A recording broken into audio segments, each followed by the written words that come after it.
আপনি জানেন কি, হাজার হাজার বছর আগে প্রাচীন মিশরের রাজারা যখন মারা যেতেন তখন তাদের দেহকে কেবল মাটির নিচে পুঁতে রাখা হতো না, বরং তাদের দেহকে বিশেষ এক রহস্যময় প্রক্রিয়ায় মমি বানানো হতো। কিন্তু প্রশ্ন হলো, মমির ভিতরে আসলে কি লুকানো থাকে?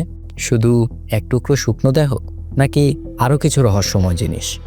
নীলনদ আর পিরামিড বলার সাথে সাথেই চোখের সামনে ভেসে ওঠে সাদা কাপড়ে মোড়ানো হাজার বছরের পুরনো অদ্ভুত দর্শন দেহ, যেন যে কোনো মুহূর্তেই জেগে উঠবে তারা।